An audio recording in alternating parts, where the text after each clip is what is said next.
Olá, bem-vindos a mais um Conexão Tanino, o podcast para quem gosta e para quem não gosta de vinho, porque o que nos interessa aqui é a conexão que o vinho gera e as histórias dos nossos convidados. Meu nome é Ronaldo Galo. André Gaiofato. E hoje nós temos o Pergunte à Sommelier, não com a nossa sommelier, a Lise Carvalho, mas com a nossa parceira, a nossa amiga, Carol Montenegro, que é a CEO da plataforma Soma. Muito obrigado, Carol.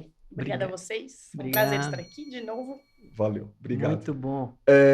Tem Conexão Confraria Confecção hoje? não, a Conexão Confraria.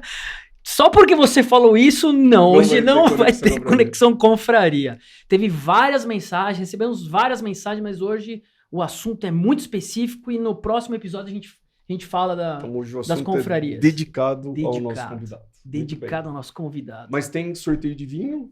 Sorteio? Carol Montenegro, no nosso podcast de número 1, ela havia prometido que nos brindaria com um vinho para que nós pudéssemos sortear.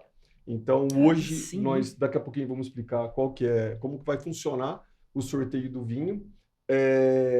E vamos apresentar o nosso convidado. Opa. Antes de mais nada, eu gostaria de fazer uma breve introdução aqui, que eu nunca faço a respeito do nosso convidado. Eu sou saxofonista muito amador, e eu comecei a tocar saxofone numa cidadezinha, que é de onde eu sou natural, que chama Jaboticabal, no interior de São Paulo, nas mãos de um músico que se chama Newton Lúpia, já falecido, que era um trompetista e maestro de uma banda que existe até hoje em Jaboticabal, que se chama Gomes e Puccini. Então essa era a minha referência. Quando eu voltei para São Paulo, já um pouco menos jovem do que quando eu comecei na Jaboticabal. Essa foi boa, hein? Eu retomei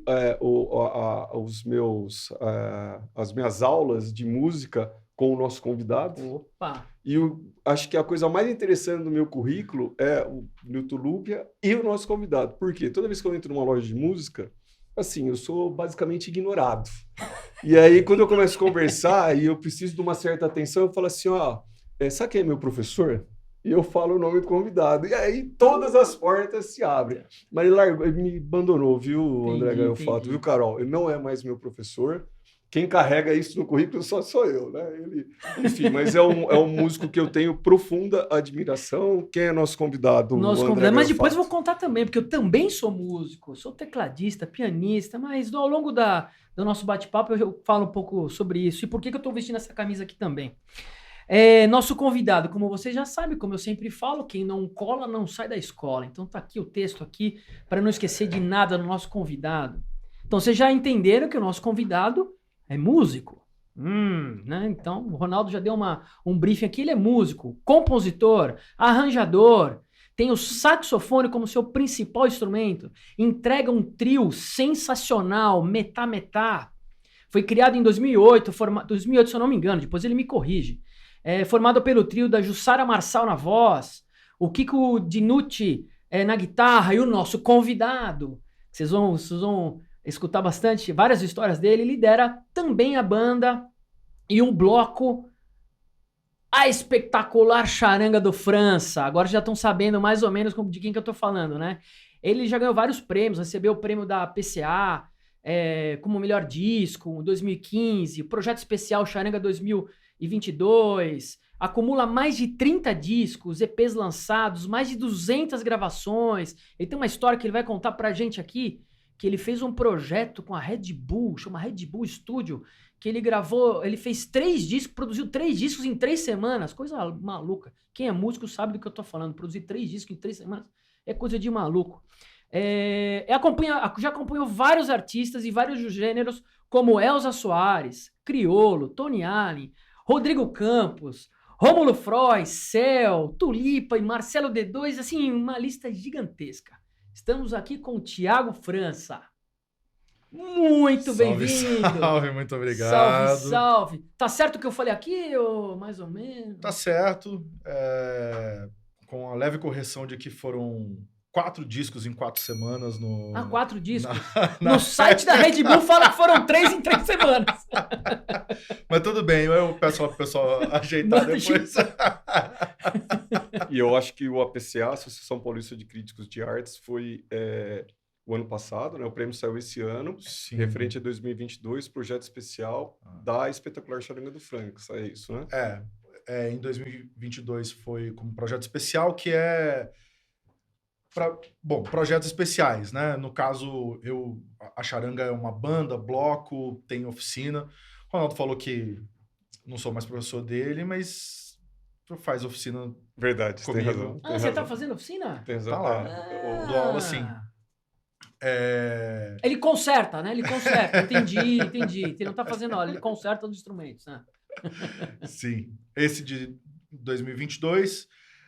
2015 a gente ganhou Metá com o MM3 melhor disco. Verdade. 2017 ou 2018 a gente ganhou com o espetáculo de dança do Grupo Corpo, que a trilha foi a gente que fez. O espetáculo Gira. Tá. Sentiram, né, pessoal? Sentiram o peso aqui Mas aí do nosso veio convidado. muita informação, a gente vai dissecar essas informações aqui ao longo do programa. Só uma explicação prévia. Bem-vindo, Thiago, primeiro, né? Uma explicação prévia. Nós não estamos tomando os nossos vinhos às cegas hoje. Nós sabemos exatamente os vinhos que nós estamos tomando. São vinhos que foram trazidos pela Carol, ou seja, os vinhos são da plataforma Soma. Daqui a pouco nós vamos passar o site em que quem se interessar pode adquirir. Nós começamos com espumante, certo, Carol? Isso. Que a Carol vai explicar daqui a pouquinho qual vinho que é, e depois nós temos mais um vinho tinto, mas aí a Carol vai explicar daqui a pouquinho quais são esses vinhos. Thiago, assim, a nossa primeira pergunta no programa é qual a conexão do convidado com o vinho, mas hoje eu resolvi mudar um pouquinho. Eu queria saber assim, e a conexão do convidado com o vinho é assim, o que despertou, o que tem na memória, né, que fez com que o convidado passasse a se interessar pelo vinho. No seu caso, eu queria saber assim, o que te despertou para a música e, mais do que isso, o que te despertou ou passou a te mover para você se tornar um profissional da música? Tá, você mudou tudo porque você quer deixar a pergunta para o final, a nossa história para o final. Tá, entendi. Bom, a minha conexão com a música, cara, ela vem de antes de eu ter lembranças muito claras sobre elas. Eu venho de uma família do lado de pai que a música ela é muito presente. Meu bisavô era maestro de banda em Itabirito, interior de Minas, ali do ladinho de Ouro Preto. Inclusive, um dos discos da Charanga tem uma capa, assim, uma foto velha, assim, uma banda velha, num barranco e tal. É a banda de música do meu bisavô. Que legal, cara. Uma foto de, se não me engano, é de 1925. Nossa, um negócio assim. Arrepiei aqui, ó. Sensacional. Então, meu bisavô foi maestro de banda, o meu avô tocava um monte de instrumento, ele era o filho mais novo, então eu acho que, pelo que ele me contava, ele era meio o coringa da banda. Faltou alguém? Então ele tocava clarinete, tocava trompete, sabia um pouquinho de trombone, sabia um pouquinho de flauta, de saxofone, sabia um pouquinho de cada um dos instrumentos ali, sabia meio que tocar a parte de qualquer um que faltasse ali. Tocava muito bem violão, tocava muito bem acordeon também. Meu pai tem 6 irmãos, todo mundo toca alguma coisa e tal. Então sempre teve música, os encontros em casa sempre tiveram, né, um momento assim que, pegar os instrumentos, fazer um som, aquela coisa toda. Era comum também porque a minha avó, né, naquele tempo, as mulheres aprendiam a tocar instrumentos musicais também, não tinha rádio, né?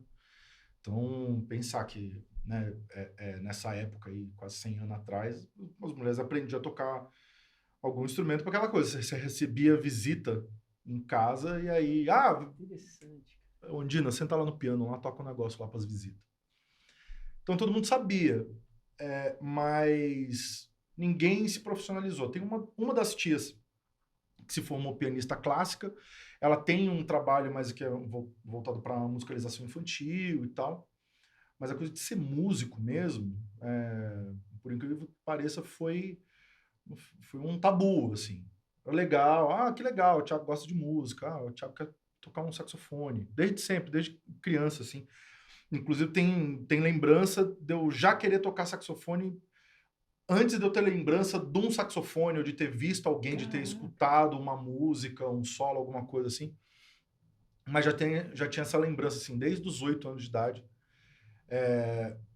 E meu pai, um dia eu comentando isso com meu pai, ele comentou, falou assim, eu demorei a dar o saxofone para você porque eu sabia que a hora que desse, você não ia querer saber de outra coisa. E ele estava certo. Não sei se ele sabia disso mesmo, mas ele estava certo. Eu até que era um aluno bom, assim, em CDF. Depois comecei a tocar saxofone, mas só ladeira abaixo. Continuei CDF, mas só com a música. Que legal. Mas quando eu fiz a escolha de ser músico profissional, que foi uma loucura, assim, é uma doideira, assim, você tá distante desse universo profissionalmente, né? E escolher ser músico é uma loucura, porque é um tiro às cegas que você tá dando, assim. Eu não sabia para onde ir, o que fazer, com quem Instinto, falar. né? Você usou teu instinto. Eu só sabia que eu queria, porque eu gostava muito daquilo ali, eu tinha muita paixão por aquilo ali. E eu sabia que de algum jeito eu ia me virar, eu ia dar meu jeito, mas eu não sabia como. Fazer do limão uma limonada. Então, assim, tinha, né, meio que uma exigência velada ali que eu fizesse uma faculdade. Meu pai queria muito que eu fizesse qualquer coisa antes de fazer música. Aí, obviamente, eu não fiz. E fui fazer faculdade de música. E aí, para desespero dele, eu larguei 2. Comecei, fiz vestibular para o Unicamp, prestei, fiz um ano bem largado, assim, saí fora. Aí, nessa época, eu voltei a morar em Belo Horizonte, fiz outro vestibular, entrei na UFMG, fiz também mais ou menos um ano, larguei de novo, ninguém estava entendendo nada. Falei, meu Thiago quer ser músico e sai da faculdade de música. Porque nesse período que eu fui para Belo Horizonte, que eu fiquei lá de 2000 a 2004, e morando com meu avô e tal, eu fui conhecendo outras pessoas. Belo Horizonte é uma cidade menor, né? Então é mais rápido você conhecer muita gente e tal. Também muito CDF, muito aplicado. Todo dia eu saía, ia ver alguém tocar, né? Conhecia as pessoas, conversava, falava muito de música. Ter entrado na faculdade também, acabei conhecendo algumas figuras lá. E aí, vamos fazer um som não sei onde, vamos tocar aqui, vamos tocar ali e tal. E aí a coisa começa a andar. É um mistério, assim, cara. É uma ciência oculta viver de música, né? Você tem que ter muita fé e tem que acreditar em coisas, assim. Não pode rir de quem acredita em duende, quem acredita em ET, porque a gente acredita que vai pagar as contas no final do mês, que é um negócio muito mais louco vivendo de música, né? Mas então, assim, a minha conexão, ela vem daí. Do outro lado da minha mãe também, a minha avó cantava muito bem, chegou a participar de programa de rádio quando ela era solteira e tal, depois meu avô. E no meu primeiro disco, eu coloquei ela para gravar uma música. Então, o disco acaba com ela cantando um samba-canção e tal.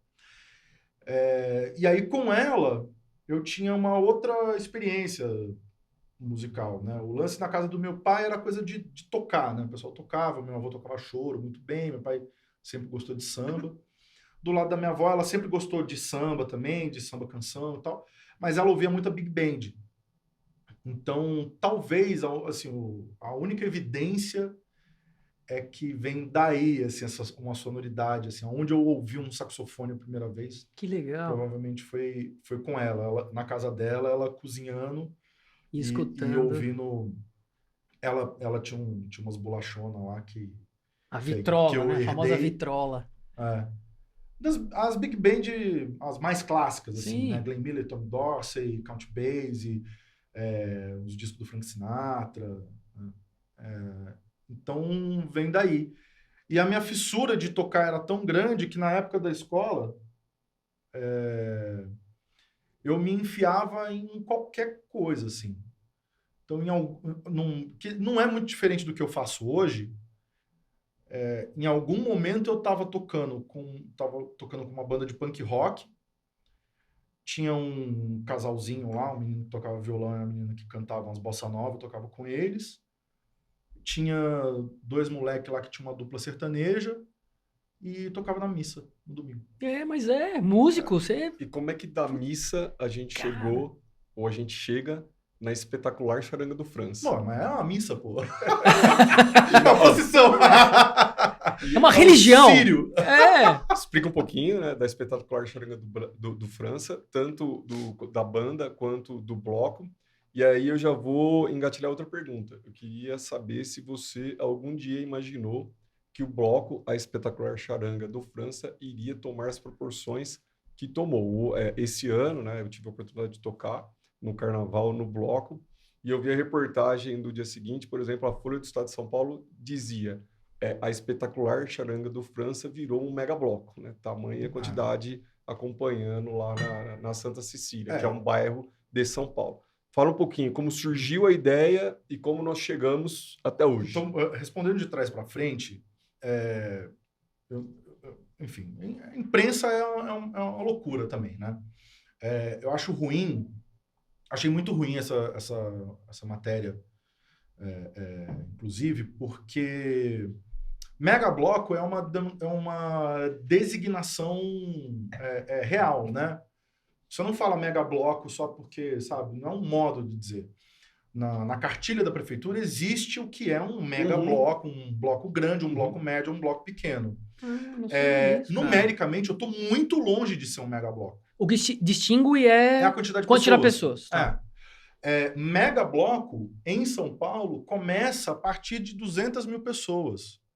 A gente colocou 40 mil, que assim, já é muita coisa, né? A densidade demográfica é muito alta, porque eu acho que a grande marca da charanga é isso. Assim, se tiver 5 mil, se tiver 40 mil, a densidade demográfica é a mesma. É apertada, todo mundo um amontoado em cima do outro. Mas não é um megabloco.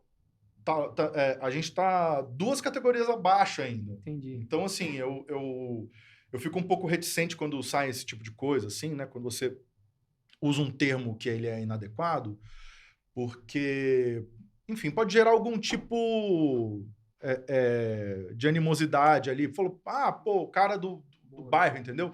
O bairro não comporta um megabloco, mas peraí, a gente não é um megabloco. Não, só você tá perfeito. O bloco cresceu muito. Perfeito. Se você me permite fazer uma correção, você está perfeito, né? Tecnicamente, como o Thiago mencionou, o Thiago é SDF mesmo. Tecnicamente, como o Thiago mencionou, a prefeitura divulga uma cartilha e nessa cartilha você tem quais são, desde perspectivas de segurança até o que a prefeitura tem que fazer, o que o bloco tem que fazer para sair no carnaval. A inscrição é prévia e tem uma definição lá dos megablocos e quais são o que o megabloco deve fazer, no que diz respeito à segurança também. Sem dúvida, a espetacular Charanga do França não se encaixa na definição técnica lá da prefeitura.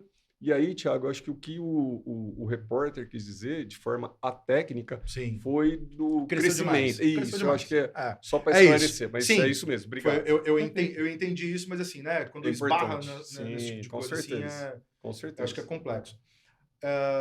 Surgimento. Voltando, né? Cara, a espetacular Charanga do França nasceu o dia que eu comprei o meu saxofone alto. Meu primeiro instrumento foi um saxofone alto, depois eu me apaixonei pelo tenor.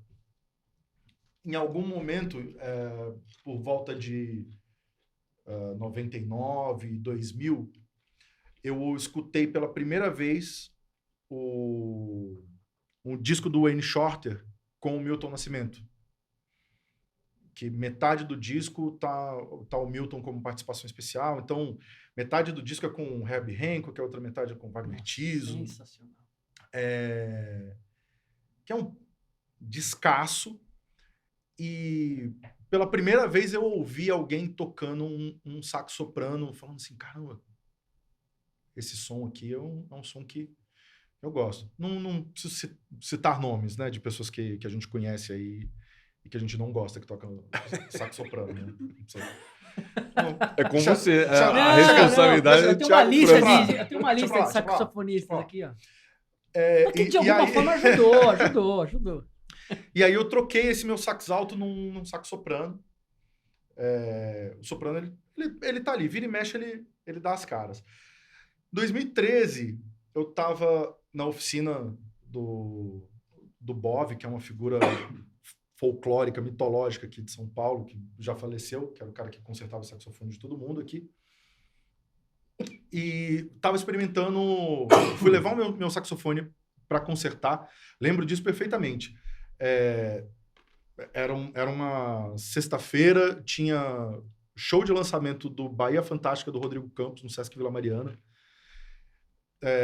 No caminho, passei ali na aclimação, na oficina, pro China, que é o cara que é o luthier. Conheço China. Pra ele dar uma olhada. Vendeu meus 2 sax e o André já foi me levar lá. Conheço China. pegar o Porque eu sax. moro na Aclimação, é um bairro aqui de São Paulo.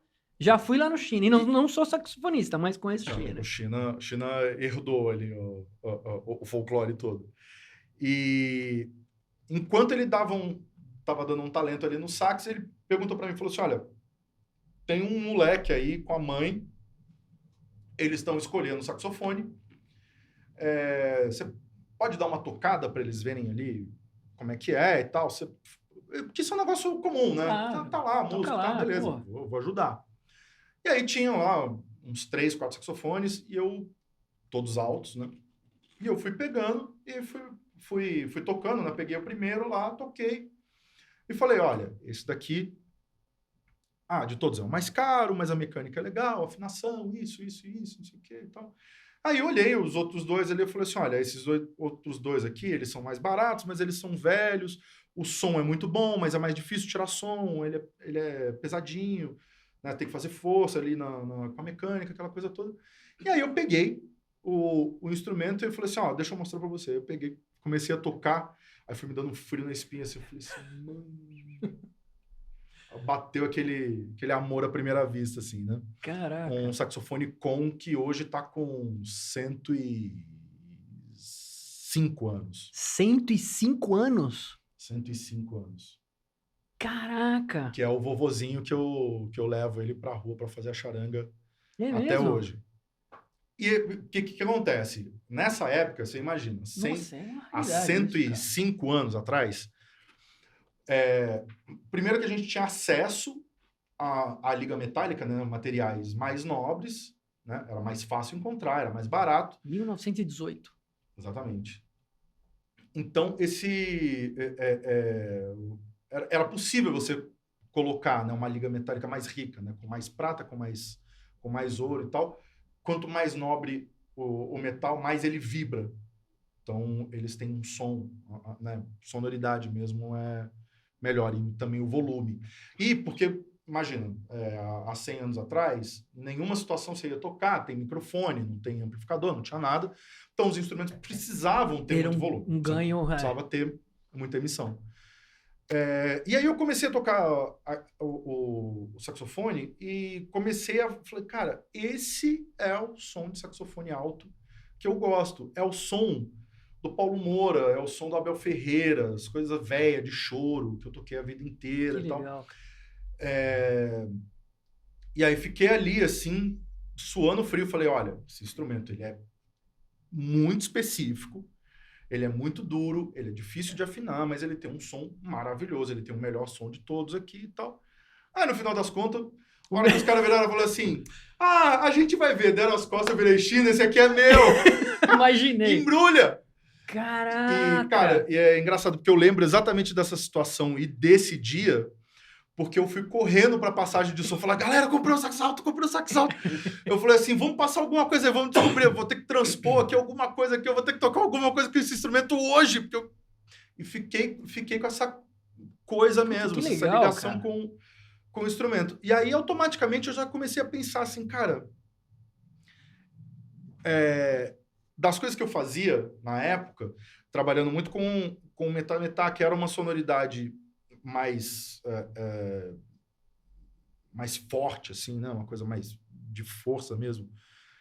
e que estava muito calcada no saxofone tenor e nas coisas que eu faço na minha linguagem de saxofone tenor, eu sabia que não ia caber ali e tal. E aí, pensando nas coisas que eu estava fazendo, eu falei, pô, eu vou ter que inventar uma banda para poder tocar isso daqui. E fiquei pensando. Eu falei, pô, mas não tô mais fazendo roda de choro. Também fiquei pensando assim, pô, pegar todo o meu repertório de sax tenor, transpor pro sax alto, não sei o que, vai dar muito trabalho. Quando eu tava chegando no final do ano, aí eu tive a ideia de criar a Charanga para ter um projeto meu de pré-carnaval, né? Já pensando no que eu falei assim, cara, que eu gostaria de tocar no pré-carnaval. Um monte de coisa velha, uns sambas antigos, umas coisas assim, assim, assado. E eu acho que o sax alto ia caber bem. Pro primeiro ensaio que eu fiz, eu ainda dividi as partituras. Ainda metade das músicas iam ser de tenor, a outra metade ia ser de sax alto. No meio do ensaio, eu falei, bom, vai ser tudo de sax alto mesmo, faz muito mais sentido. Pro tipo de repertório, pro jeito de tocar. Não, a linguagem que eu desenvolvi com o sax alto, ela é completamente diferente do que a minha linguagem do saxofone tenor. Então, daí começou a Charanga. E aí, dando mais um passo para trás, muitos passos para trás, cara, desculpa, a gente falou que não ia falar de política, mas é impossível, não tenho como não falar de política. Em 69, no decreto do AI-5, aqui em São Paulo, baixou uma portaria de que estava proibido qualquer tipo de atividade de carnaval na rua. Então, quando as pessoas falam assim, pô, mas São Paulo não tinha nada porque não podia, porque era proibido. Então, em 2013, coincidentemente, com a chegada do Haddad na prefeitura e com uma visão de cidade que passava pela ocupação do espaço público, o carnaval voltou a ser um assunto e falou, não, a gente precisa ter carnaval na rua. Até então, durante todo esse período, quem isso fazia... Em São Paulo. Isso aqui em São Isso Paulo. já tinha no país, em outros lugares tinha. Sim, em outros lugares tinha. Então né? já tinha, só em São Paulo que voltou. Sim, inclusive, porque é interessante apontar que em outras cidades, né, você tem uma tradição ininterrupta cultural, de né? Carnaval, né? Cultural. Então, Salvador, Belo Horizonte. Belo Horizonte não. Belo Horizonte não. Eu falo isso sem bairrismo, porque eu sou de Belo Horizonte, mas não, de fato não. Mas assim, Recife e Olinda, legal. Salvador, Rio de Janeiro, né, centros urbanos, litorâneos, né, que naturalmente a população tem uma outra relação com a ocupação do espaço público. Com certeza. Aqui em São Paulo teve essa interrupção. Então, o que aconteceu... E você já morava em São Paulo nessa época? Assim, essa timeline era meio bagunçada, porque a gente é de Belo Horizonte, todo mundo de Belo Horizonte. Meu pai, minha mãe, eu e minha irmã. Nasci lá, vim para São Paulo em 88, fiquei aqui. Em 99, eu fiquei um ano em Campinas, por causa da Unicamp. Depois, fui para Belo Horizonte, fiquei 4 anos em Belo Horizonte. Em 2004, voltei para São Paulo e... Assim, você já tava viajei aqui... muito, fiz muita coisa, mas baseado aqui Entendi. em São Paulo, fixo desde 2004, novamente. Então, durante esse período todo, o que tinha, e tinha muito, era carnaval fechado, carnaval de salão. E como no carnaval a gente trabalhava muito, a ideia da Charanga de ser um projeto de pré-carnaval... Os bailes do Otávio Mesquita, ele participava. Os bailes do Otávio Mesquita. Exatamente. A ideia de ser um projeto de pré-carnaval passava por tocar coisas que a gente, no caso, eu queria tocar e que não cabia nos bailes. E porque, como no carnaval a gente trabalhava, eu falo, pô, eu não vou conseguir convencer ninguém a vir tocar aqui, fazer um cachê, um couvert, que é uma bilheteria, durante o carnaval, porque no carnaval a gente trabalha, a gente ganha dinheiro. Então, um jeito de começar era pelo pré-carnaval. Então, a banda começou, a gente fez os primeiros ensaios em dezembro de 2012. Que legal, e cara. Em janeiro de 2013, a gente começou.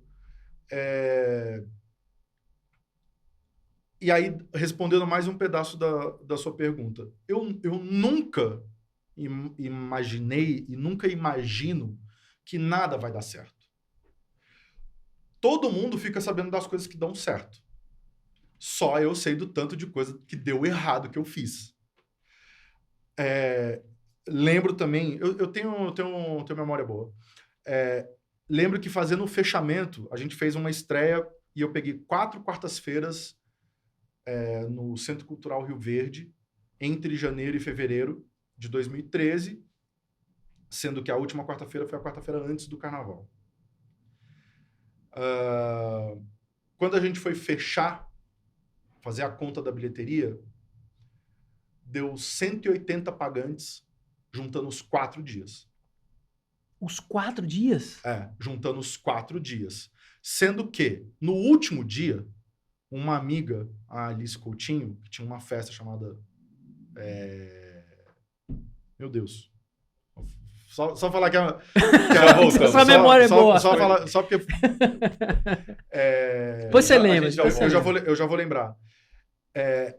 Ela falou assim, pô, vamos fazer a festa, bendita festa. Falou assim, vamos fazer a bendita na quarta-feira junto. E aí, somando... Aí a gente estava na boca do carnaval, e aí somando a divulgação dela com a minha, não sei o quê. Nesse dia deve ter dado umas 100 pessoas.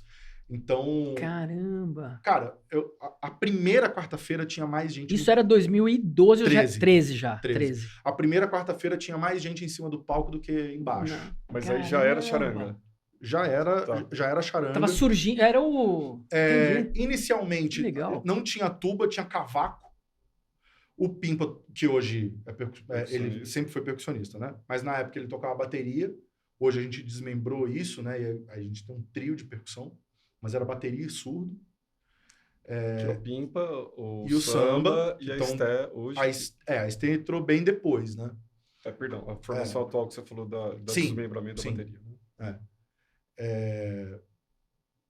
Então, foi isso. Foi assim, foi um dos muitos projetos que eu fiz, que eu comecei, que quando começa a perspectiva é essa, assim, de tipo... Bom, já tem 10 anos, com certeza, né?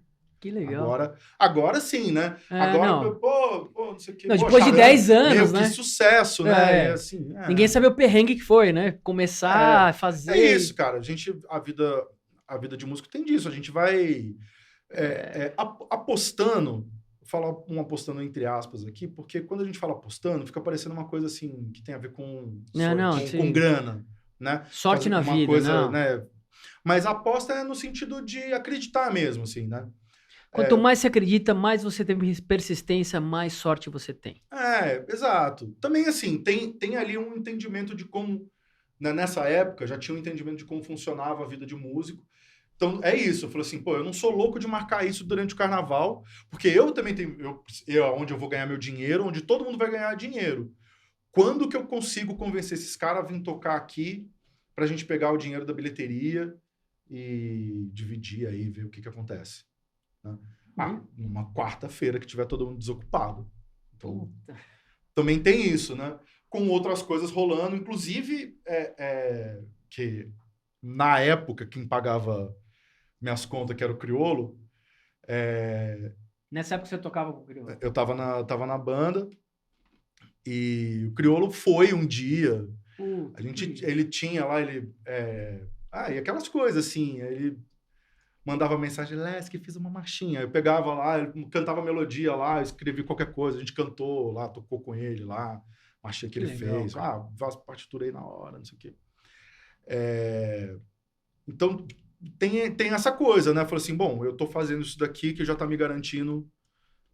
Então, eu vou pegar um outro dia da semana aqui para explorar uma outra coisa. Vou investir em outra coisa e tal. Vou fazer outro som e tal. E também tinha uma coisa impactada por todos os outros projetos que a gente estava fazendo, que assim, a gente estava ali em 2013, acho que no auge da experimentação, no auge... Mas da charanga? Não. Tá, por exemplo. De todo o resto. Okay. Do metá, do sambanzo, do marginals, tocando com pedal, né, trabalhando com ruído, trazendo tudo isso para o som que a gente fazia. E eu toquei samba, toquei choro a minha vida inteira. Então, essa época aí, finalzinho de 2012, comecinho de 2013, tava me dando uma saudade de sair de casa só com saxofone, sem pedal, sem equipamento, sem nada, de fazer um som mais Roots, Mas, roots, mais- tradicional, mais raizão rootzão mesmo. mesmo. Também numa coisa assim de tipo, pô, quero manter isso daqui para não perder Legal. essa linguagem, não perder esse jeito de tocar que eu também sei e tal. E aí, voltando, né? Então, com essa proibição toda de carnaval em São Paulo, eu falei que os caras não precisavam fazer pergunta. Né? Que isso? Tô esperando você respirar pra interromper. Não. Você sabe que eu não respiro. Mas eu tenho uma pergunta desafiadora pra você aí, de sax alto, tem uma desafiadora. Aí- Tiago, quando você fala do AI-5, né, o ato institucional número 5, foi o ápice da repressão no nosso período ditatorial. E aí, por óbvio, né, foi um ato institucional que vigorou por todo o Brasil. Acho que a correlação que você está fazendo é a proibição dessa manifestação popular em São Paulo, Lá ela em teve um reflexo mais severo. Sim. Sim. Certo? Aqui em São Paulo, se não me engano, teve uma portaria específica onde nas outras cidades não teve, Aham. né? Ah, entendi. Entendeu? Perfeito. Aqui Mas teve... você está falando em 68 ainda, né? Não, Em mas... 69, e em ficou 69, até... Isso. É. Tá. Inclusive, 2000. bom, óbvio que a gente ia falar da charanga, eu podia ter trazido também o livro do Plínio Marcos, que é uma figura, né, jornalista aqui de São Paulo. Mas você fala o nome que eu coloco aqui A biografia do Plínio Marcos. do Plínio Marcos. Tem lá uns recortes de jornal que falam, Legal. né, inclusive, né, com a linguagem da época e tal, falando, o delegado tal acha que essa quantidade de negros na rua doideira, durante né, o período cara? do carnaval Isso é uma não é doideira, seguro para o cidadão de bem e tal. Então a gente vai encerrar as atividades de bloco no centro da cidade, vai transferir tudo pro Sambódromo. Entendi. Então, assim, se foi- você me permite, É. no que diz respeito ao período ditatorial, tem um livro que eu acho fantástico, que começou, o autor, que é o Gaspari, ele começou querendo escrever um artigo e virou... era uma trilogia, eu acho que já está acabaram sendo 4 livros, que é Ditadura Envergonhada, Ditadura Escancarada, Ditadura Derrotada. Historicamente, no que diz respeito à ditadura, é sensacional também. Então, fica a dica. Não é o Gaspari da vinícola, é outro Gaspari. Outra coisa que eu queria... Vocês estão falando de vinho, né? Outra coisa que eu queria mencionar para vocês. Se eu não estou enganado, o Thiago tocava com o Criolo no Nona Orelha, certo? O disco Nona Sim. Orelha. O Criolo, que na minha opinião é um dos artistas mais sensíveis Cara, é do Brasil. sensacional. E o Nona Orelha tem uma apresentação que eles fizeram no Disco Voador, que está no YouTube. Circo Voador. Circo Voador. Ele falou o quê? Disco. Circo Voador. no Disco voador! Não, a gente ainda não chegou lá. Não chegamos lá. Ainda não. O Nona Orelha tem uma apresentação ao vivo no Circo Voador, com a participação do Thiago, que é sensacional. Se eu fosse você, eu não perderia. Thiago, segura um pouquinho. Carol, vamos trocar uma ideia? Por quê? Porque eu queria saber, assim, o que nós estamos tomando? Primeira coisa, por A gente tá favor. tomando. Deixa eu pegar a garrafa aqui. Peraí. É esse aqui, ó. Eu já tô no Ó, segundo tá aqui, vazia a tá? garrafa já, né? Devia estar Então- bom, mesmo não estando na temperatura ideal. A gente tá tomando um espumante. Olha aqui, né? Nessa câmera. Aqui, né? Isso. Isso. Que é o Amore. Uma coisa legal desse espumante Que é o espumante que você já havia mencionado no nosso primeiro podcast, mas vamos lá. eu acho que eu falei, na verdade. Esse espumante, ele é de um importador, que ele é um suave, curador, né? O Alexandre Franco. O que é legal, na verdade, na minha opinião? Ele é um espumante brasileiro, né? A gente falou até espumante brasileiro. Você falou que o seu favorito era o Cave Geiss. É, Né? guys. Por isso que eu trouxe esse espumante, inclusive. Esse espumante ele é produzido na Dom Giovanni, que é grudada vizinha na Cave Geiss, que acabou essa região, né, onde tem a Cave Geiss, a Dom Giovanni, mais 2 vinícolas, que agora eu esqueci. Valmarino e mais uma, não lembro qual que Lá é. no sul, né? Em Altos de Pinto Bandeira. Acabou de receber a primeira denominação de origem do Brasil de espumante. Né? Que Então, legal. Altos de Pinto Bandeira. Esse espumante, ele, apesar de ser produzido pela Dom Giovanni, ele é um espumante white label que o Alê Franco, que é o curador, que é um importador, na verdade, né? E ele conhece muito de vinho. Ele que fez esse espumante lá na Dom Giovanni. Ele fez pra mulher dele, por isso que chama Amore. Né? Ele tem o espumante Gaius, que é pro filho, que é o Caio. Que legal. Ele tem o espumante Vivi, que é pra filha, que é a Vitória. E ele fez o Amore pra esposa dele. Eu acho que ela ficou brava e cobrou o espumante dela. Os filhos tinham. E o que é legal sobre esse espumante? Bom, a Dom Giovanni, pra mim, é uma das melhores vinícolas do Brasil, junto com a Cavigais ali, né? A Dom Giovanni é menorzinha. Esse espumante, como ele que fez, junto com o enólogo da Dom Giovanni, a barrica ele comprou, ele importou a barrica. Então, a barrica é dele. O vinho de base, antes de virar espumante, passa por barrica. Fica 5 meses em barrica. Né? Então, ele fica 5 meses em barrica e depois ele fica 12 meses fermentando na garrafa. Então, ele é produzido pelo método tradicional, né? Que é o mesmo método de champanhe. Então, ele fica dentro da garrafa fermentando. E ele tem um negócio aqui que é muito raro em espumante. Não é que é raro, não é tão comum, né? Os espumantes normalmente não têm safra. E esse aqui tem safra, que é... Por isso tá escrito Vintage 2020. Não, como espumante não tem safra, esse tem. Os espumantes safrados são espumantes superiores, né? São espumantes mais... quando a safra é muito boa, normalmente o espumante é feito com várias safras. Eles misturam as safras para poder ter um resultado melhor. E aí, né, eu brinquei aqui, porque o espumante ele tá fora da temperatura, ele tá um pouquinho mais quente do que ele deveria. O Ronaldo falou que eu sou boa vendedora, mas não é isso. Eu sou boa vendedora mesmo, obrigada. Não, mas sem puxar a sardinha, mas realmente estava muito bom. Mas sem puxar a sardinha para pro boa vendedora, o fato dele estar fora da temperatura, ele tá um pouquinho mais quente do que ele deveria. Por ele ser um espumante muito bom, isso acaba sendo positivo, porque você realmente consegue sentir de verdade o gosto do espumante. Quando a gente fala, quando você toma uma cerveja ruim, você tem que tomar bem gelada. Exato, porque você não sente nada. Que suas papilas gustativas ficam amortecidas, assim, você não sente mais nada. Então, a temperatura do espumante, o certo, seria uns 5 graus. Isso aqui deve estar uns 8. Tá um pouco quente.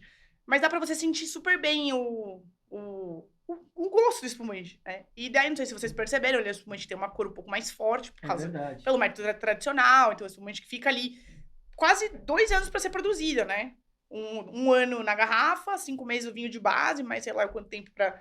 Então, assim, até ele sair aí pro mercado, quase 2 anos. Isso aqui é 2020, a gente tá em 2023, isso aqui já tem 3 anos, né? Então, um espumante bem legal. Então, ele tem uma cor mais forte, aí você vai perceber, assim, não sei se vocês curtiram, o que vocês acharam, mas ele tem... Você vai sentir um pouco de nota do fermento, por ser método tradicional, do brioche, um amanteigado, sutil, assim, mas... eu diria que o espumante tem um pouco mais de potência, assim, do que um espumante normal. Uma delícia. Eu ia falar exatamente isso. A barrica presente, vamos dizer assim. A cor dele mais escura, como você já mencionou, do que os nossos espumantes tradicionais. Ele tem uma perlagem leve, não sei se é pelo tempo de garrafa, mas ele tem uma perlagem leve. Com certeza, esse amanteigado que você fala, remetendo até um chardonnay, né? Algo mais denso. Achei um espumante bem interessante. O que você achou do espumante, Thiago? Eu gostei. Curtiu também? Curti. Muito bom. Então, a gente vai trocar o vinho agora, a gente vai sair do espumante e a gente vai pro vinho tinto. Vou ter que matar aqui. E aí, depois, ou a gente dá um jeito de trocar sua taça, disfarçadamente, e daqui a pouquinho a Carol volta para falar um pouquinho do tinto. Thiago, deixa eu te perguntar uma coisa. Nunca não é carnaval? Estão trabalhando com essa ideia. E eu acho que tem até a ver com essa ideia de no Brasil, a rua e da manifestação. Sim. Ou melhor, né? Mas quem tem que... Nunca não é carnaval, a brincadeira do nome começou porque por volta ali de 2018, 2019, quando aí já o bloco já tinha ganhado corpo, a gente já estava no 2º ou 3º ciclo da oficina.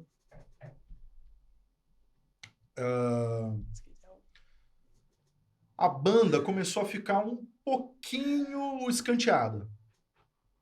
Eu estava muito envolvido com isso, levando o pessoal para a rua para tocar e tal. E, de repente, começou a me dar uma sensação esquisita da banda ter virado uma espécie de pocket do bloco. Então, eu comecei a pensar, falei assim, bom, eu acho que eu preciso realocar esteticamente a banda. E aí, eu comecei a pensar num repertório e aí, obviamente, num estilo de arranjo, composições com uma outra cara, que levassem a banda para outros lugares. literalmente para outros lugares, tirasse a gente da rua, do lugar do baile, falou assim, pô, fazer um show que seja interessante da gente, por exemplo, tocar num teatro, tocar num lugar como a Casa de Francisca, com o público sentado assistindo. Legal. E aí pensar em caminhos de arranjos que tivesse mais espaço para improvisação, que, né, valorizasse mais esse lado. E aí eu, né, fiquei com isso assim na cabeça, fiquei pensando nisso, e quando eu falei, bom, aí quando eu formatei essa ideia, eu falei, olha, eu preciso fazer isso por causa disso, disso e disso. Eu um dia cheguei pros caras da banda e falei assim, gente, nós vamos fazer um disco que não vai ser um disco de carnaval. E aí todo mundo assim, caramba, que legal. Então. A primeira música de todas que veio foi o Obainá, que é uma composição do Douglas Germano, que a gravação original é do Metá Metá, antes até da gravação do Douglas. Num arranjo que muda a levada, né? A música é em 4, aí de repente virou um 6/8, né? Mudando bastante no a decorrer divisão. da música vai fazendo a... Não, eu falei assim, vou fazer esse arranjo em 6/8, tá. Muda a divisão, muda a levada completamente e tal, vai ficar com uma outra cara. Usando, assim, né? Deixando aquela coisa, assim, aquele retrogosto do Coisas, do Moacir Santos, assim, né? É uma referência que eu tenho, assim, de muitos anos e me influencia muito, especialmente na hora que eu vou compor e arranjar, né? E compor coisas já pensando em arranjo, que não são só uma melodia, que vão ter várias melodias e tal. Então eu comecei por essa, e aí aos poucos eu fui, tá bom, então eu vou colocar mais uma aqui, e aí eu pensando por estilos, vou colocar um Ijexá, quero colocar uma música assim, tá, ter uma música, um samba meio com cara de um pagode, tá, não sei o quê. Aí foi formatando o disco.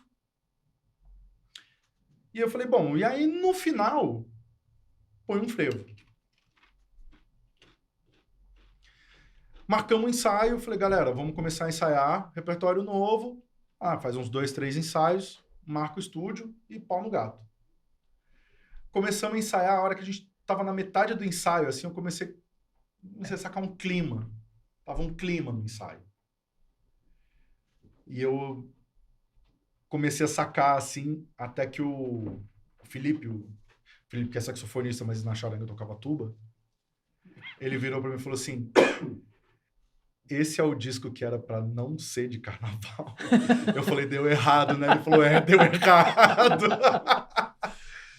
E aí entender que a coisa, eu falei assim, bom, então quando a gente vai tocar, nunca não é carnaval, porque o carnaval não é só sobre marchinha, só sobre um samba antigo, mas um jeito de fazer, né? Tem uma energia que se coloca naquilo ali, que é a energia do carnaval, que é hoje, agora, absolutamente fora de época, do nada, tá fazendo a xepa de 15 em 15 dias.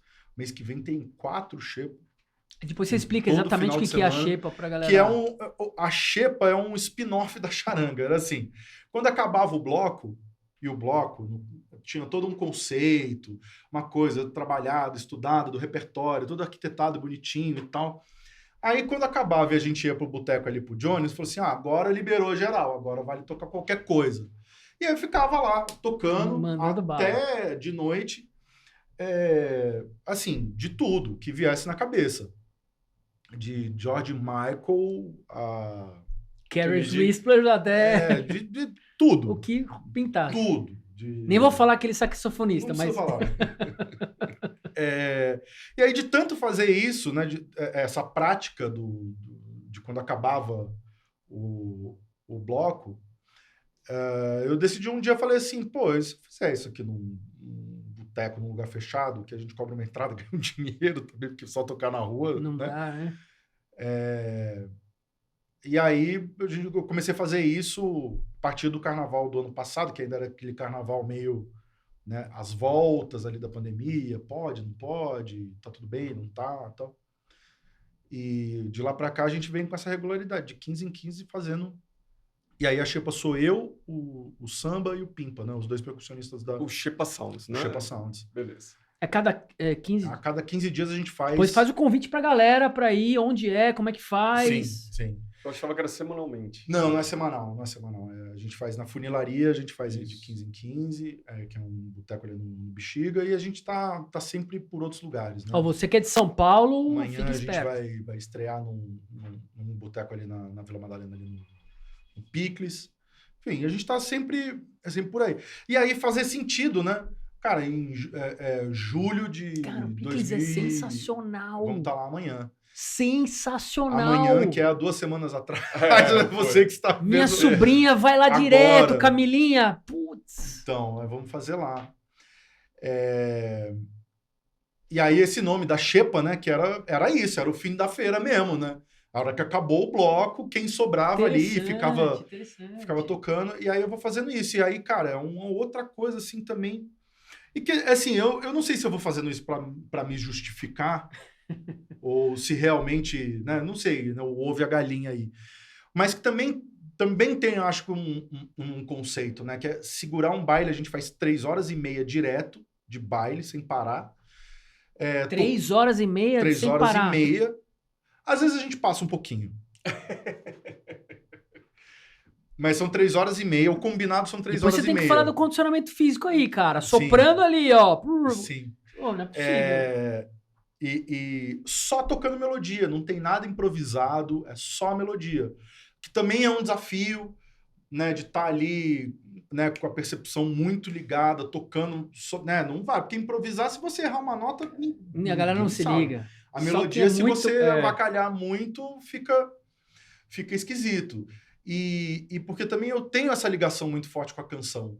Apesar de ser instrumentista, eu sempre trabalhei muito em prol da canção. Legal. Então eu sei me colocar numa banda e sei executar a melodia de um jeito que não é só uma coisa instrumental, que realmente... Aí todo mundo fala assim, cara, a Xepa é uma mistura de karaokê com qual é a música. Que a gente, no começo, às vezes a gente fica tentando adivinhar qual é, e aí depois a gente adivinha, a gente pega e vai que vai.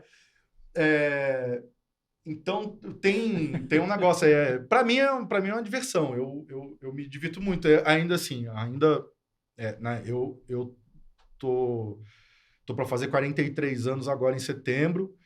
Eu comecei a tocar saxofone dos 10 para os 11 anos, e eu ainda sou absolutamente tarado por tocar saxofone até hoje. Que legal, sou cara. Fominha. Eu começo a tocar, e eu não quero parar nunca mais. Ronaldo, quando rola o improviso, você fala, pô, para, meu, deixa eu tocar. Não, combinado é combinado. Tipo, o que tá combinado? Ó, é um giro só, é 2 giros, não sei o quê. A gente faz o que tiver combinado. Agora, se largar pra mim, você vai embora. Na frente. Pessoal, o André tem uma pergunta engatilhada aqui, mas eu só queria fazer algumas considerações. Primeiro, se você não conhece a espetacular Charanga do França, você está perdendo muito, então aconselho seguir Google. No Instagram. Nós vamos colocar na descrição aqui o site, Instagram e tudo mais. Vamos. A Charanga tem o conjunto e o bloco começa com ensaios abertos agora a partir de setembro. E o carnaval, próximo do carnaval, ensaios já na rua. E durante o carnaval, o bloco é algo sensacional, mas o conjunto também está sempre fazendo apresentações, né? Tem o conjunto e o bloco. Xepa Sounds é um outro projeto do Thiago, com músicas mais populares, que se apresenta quinzenalmente, como ele falou, vale muito a pena. Como Metá também aconselho dar uma busca. Só fazendo um outro, o Thiago é multi-instrumentista, né? É um dos melhores músicos que eu já ouvi tocar. E ele toca todos os instrumentos de saxofone, flauta transversal e cavaco. E no show que eu mencionei... Mais umas 10, que você não falou o resto, tem os outros também. E o que eu mencionei lá no Circo Voador, o Rodrigo Campos entra para tocar cavaco numa das músicas, que faz o pagote do Rodrigueta, que o Thiago também participa. Então, todos esses projetos, você busca lá na internet, vale muito a pena. E antes da pergunta do André, eu queria te pedir o seguinte, você não quer, por favor, dizer o nome dos músicos que compõem a base ali, o conjunto da espetacular Charanga do França? Hoje, a gente tem Vou começar por quem tá desde o começo, né? Que é quase todo mundo. Saxofone barítono é o Anderson Quevedo. Trompete é o Amilcar Rodrigues. Quase da formação original no trombone, o Alan Abadia. Aí, hoje a gente está com o Eliezer Tristão na tuba. Samba Sam na percussão geral. Wellington Moreira pimpa. Na caixa. Os dois são da formação original. E hoje a gente tem a Esther Araújo também fazendo percussão geral na banda. Figuras todas incríveis, excelentes. Todo mundo tem seu trabalho próprio também que vale a pena conferir, né? E esse encontro, assim, ele é muito feliz e eu fico sempre, assim... Às vezes eu fico até pensando, assim, falo assim, gente, pessoas que trazem referências ali, né, com histórias distintas, né, que também já fizeram tanta coisa e tal, e estão ali emprestando, né, a musicalidade deles ali para esse projeto, acreditando no projeto, assim, como eu também acredito em vários e participo de outros projetos, não só os que eu encabeço, né, mas é isso, toco com o Rodrigo Campos, toco com o Rômulo Frois, faço muita colaboração.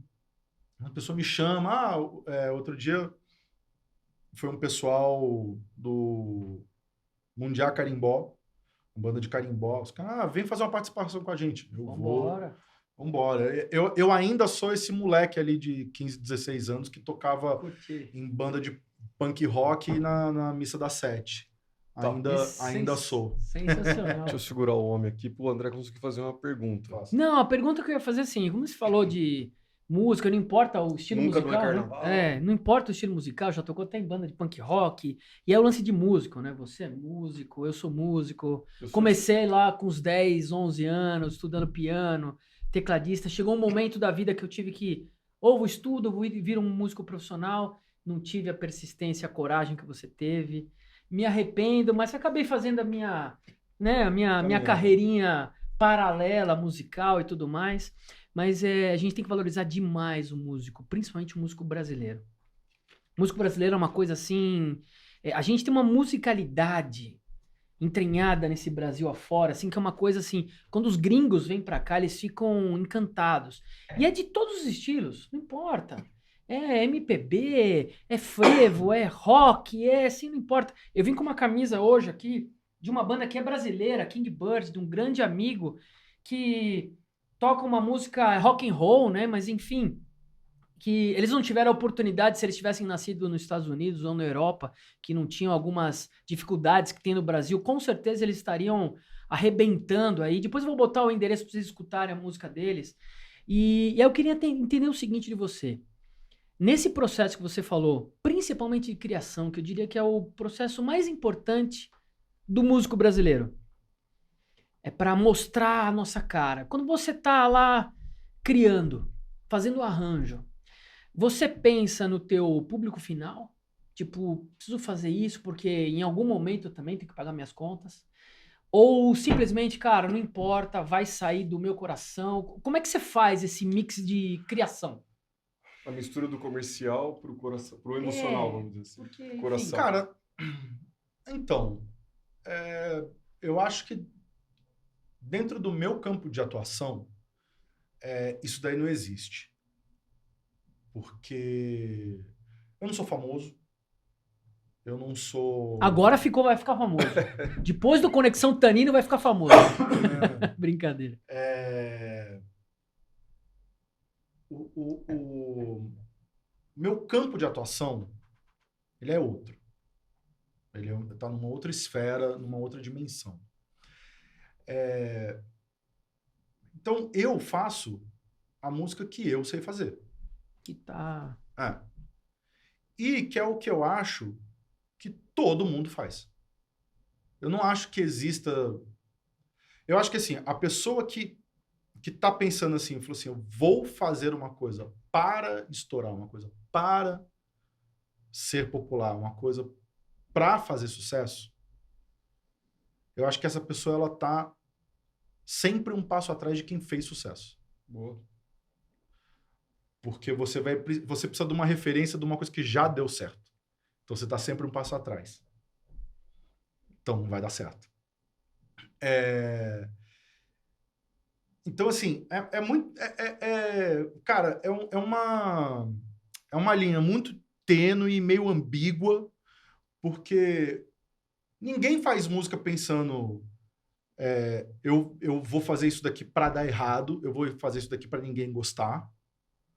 Ao mesmo tempo, você não faz isso pensando, entendeu? Eu vou fazer isso daqui para as pessoas gostarem. Entende?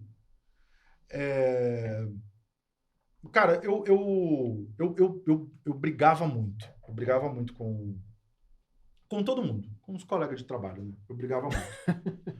Porque eu demorei muito tempo para entender que nem todo mundo queria fazer música da mesma forma que eu queria. Te entendo. Eu demorei muito tempo para entender que muita gente, sei lá, o simples fato de não precisar fazer a barba todo dia e não acordar cedo já era o suficiente ali pro cara falar, bicho, é isso aqui, ou trabalhar no escritório, entendeu? Eu prefiro estar aqui e tal.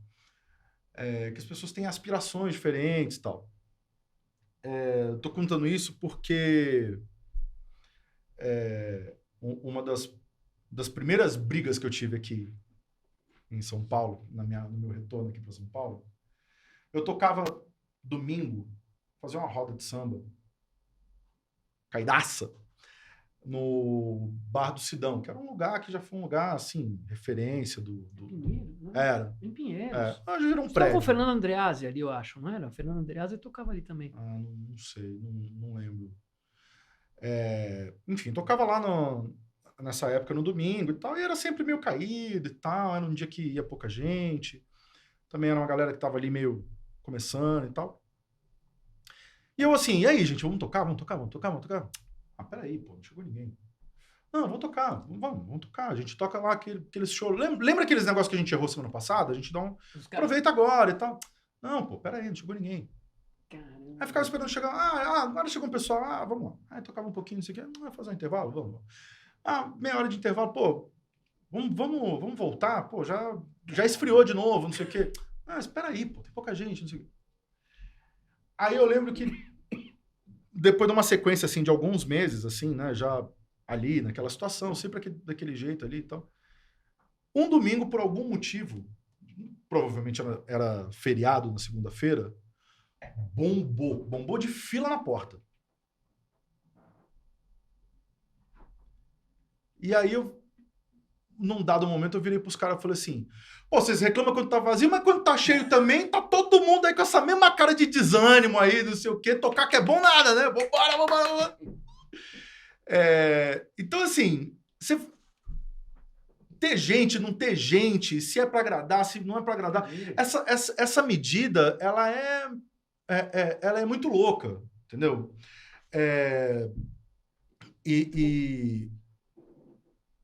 O Criolo, cara, toda a situação ali, eu convivi muito com ele e ter acompanhado tudo aquilo ali de perto. Eu tô respondendo meio sem responder, mas você vai entender por quê. Pra mim, você já respondeu, inclusive. Eu acompanhei, né? Eu era muito próximo dele, né? O Marcelo Cabral, que é um dos produtores do disco, né? A gente é praticamente irmão.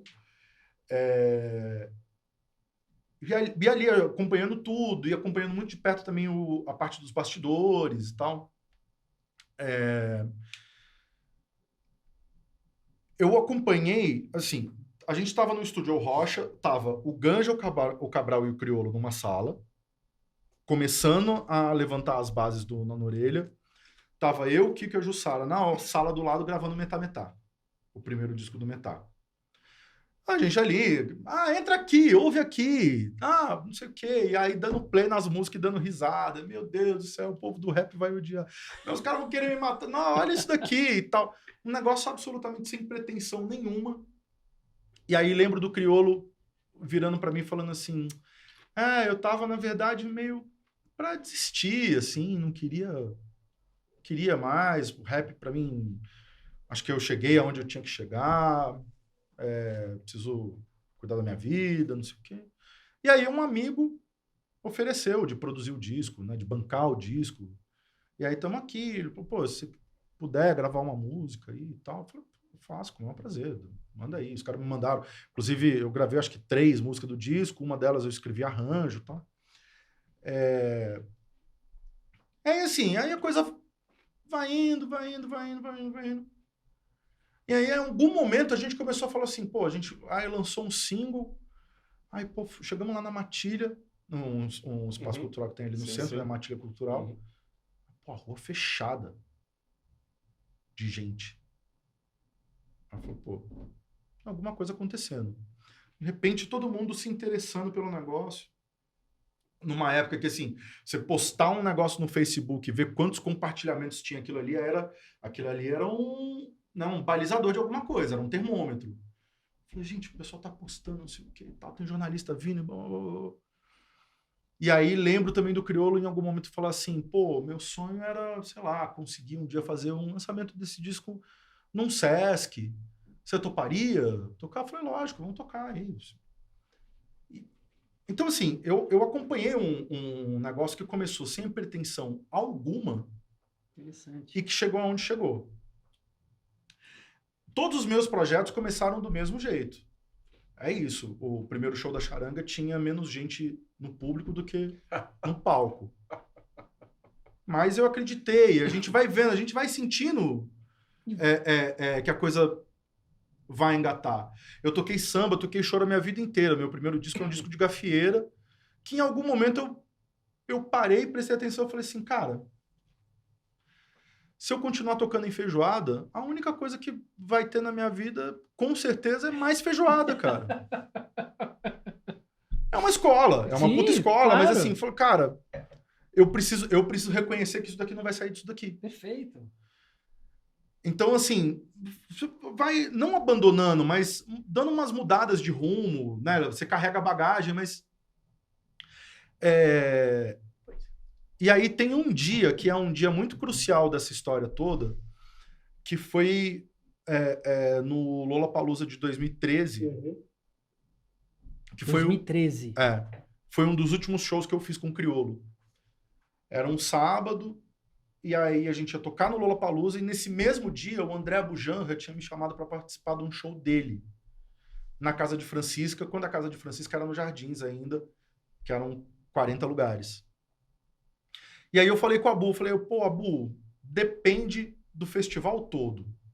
Tudo acontecer no horário, ninguém atrasar, a produção conseguir me tirar do palco, me levar até a porta, eu vou ter que pegar um táxi e vou vir pra cá. Foi um dos primeiros, se eu não me engano, 2013 foi o primeiro. Foi o primeiro Lola. Eu tava lá. E aí meu irmão tava cobrindo. Falei com o Abu, falou assim, Abu, eu vou fazer esse corre. Agora, eu não sei que hora que eu chego, se eu chego pra tocar, se eu chego pra tomar uma com você no final. Não põe meu nome no cartaz e vamos ver o que acontece. Fizemos o show do Criolo, foi ótimo, transmissão, tava bonita, não sei o quê. A gente tocou lá. Um show, passou ao vivo. Os caras falaram lá, falou assim, tem... Foi numa hora que o palco principal não tinha nada acontecendo, era no palco 2, e aí o pessoal falou assim, coisa de 30, 40 mil pessoas aqui assistindo o show e tal. Mas estava sensacional o show. E aí acabou o show, falei, galera, falou, valeu, a produção já tava lá, tinha um carrinho de golfe lá, entrei. Chamou helicóptero, né? Chamei o carrinho de golfe, os caras me levaram na porta, pá. Cheguei na casa de Francisco e falei, Abu, cheguei. Ele, que foda, não sei o que, pá. Então vou te chamar, fica aí, eu vou te chamar. Falei, beleza. O Abu começou o show dele e tal. E, cara, a hora que ele me chamou, e aí eu comecei a tocar com ele, eu falei assim, bicho, eu preciso ver o que tá acontecendo, porque eu tô gostando mais de estar aqui do que de estar lá.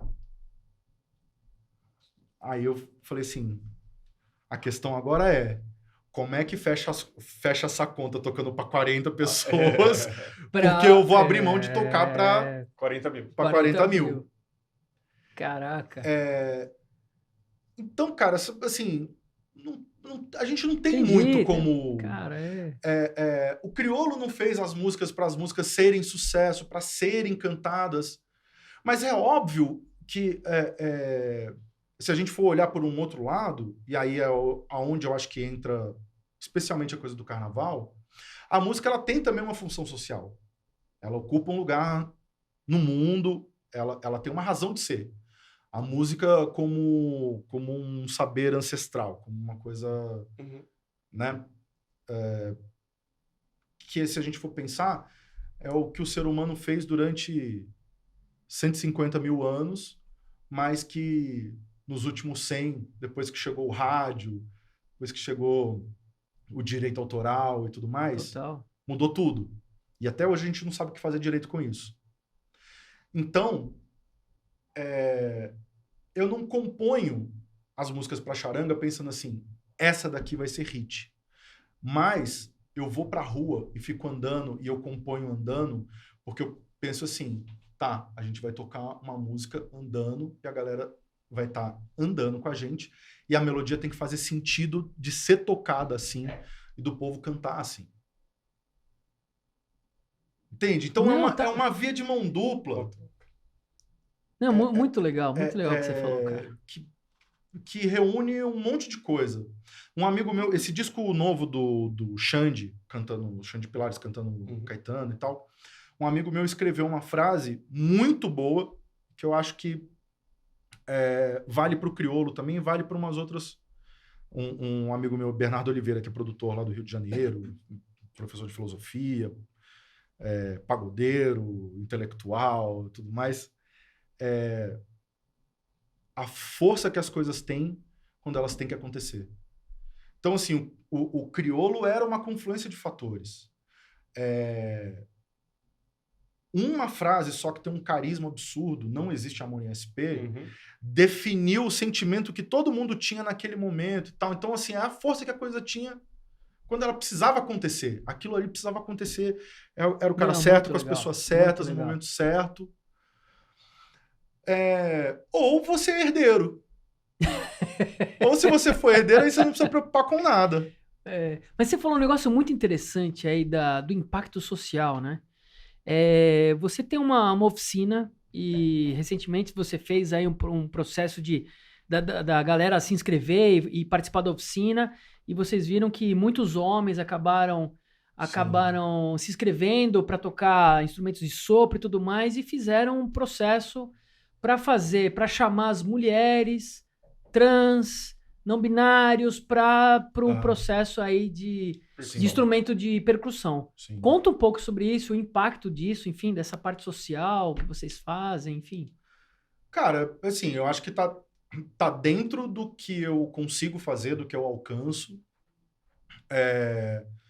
Eu não tenho como gerar um impacto maior porque, cara, tudo é dinheiro. Tudo é dinheiro. Você paga a conta, né? Não é só a minha conta, mas é a conta dos outros. Então, assim, você virar e falar assim, pô, eu quero começar a dar aula de saxofone, mas do zero. Aí eu preciso ter um monte de saxofone. Pô, um saxofone é um instrumento caro, eu preciso que alguém banque isso e tal. E agora vira uma bola de neve. Então, dentro do que eu posso fazer, é isso. O foco do bloco da charanga são os sopros. O bloco ele é aberto para os instrumentos de sopro. E, a bem da verdade, foi das primeiras vezes que o número, desde que tem a oficina, o primeiro ciclo de oficina começou em 2016 para o Carnaval de 2017. Desde então, no primeiro ano, talvez não estava tão equiparado, mas a partir do segundo ano, começou a chegar um pouco mais e esse número foi nivelado até agora. Esse ano, porque é isso, está dentro, né? Você joga a rede no mar, você não sabe o que vai vir. O número de homens inscritos para a oficina de sopro foi muito maior, então, para dar uma balanceada no ambiente, a oficina de percussão, que não é um foco, não é prioridade, a gente abriu com esse foco. Né? E aí isso vai dar uma equilibrada ali muito legal. No ambiente. É isso, sobre dar... Porque justamente, né, você vê, né, o tiro no pé. O fato da oficina ser completamente aberta e ser gratuita, é justamente pensando que, bom, eu não vou controlar as pessoas que Quem quiser, venha. Né? Se eu coloco um valor alto para criar uma estrutura grande, aí você começa a fazer um recorte elitista. Né? Que já é um recorte elitista simplesmente pelo fato de serem instrumentos de sopro.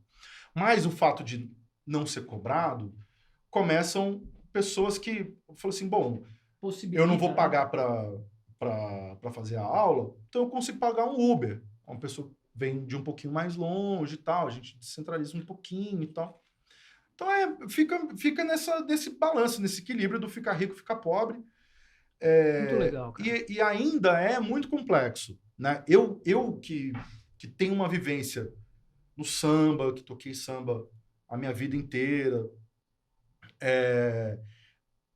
tem essa questão super complexa racial, que é uma coisa que eu confesso até que sou...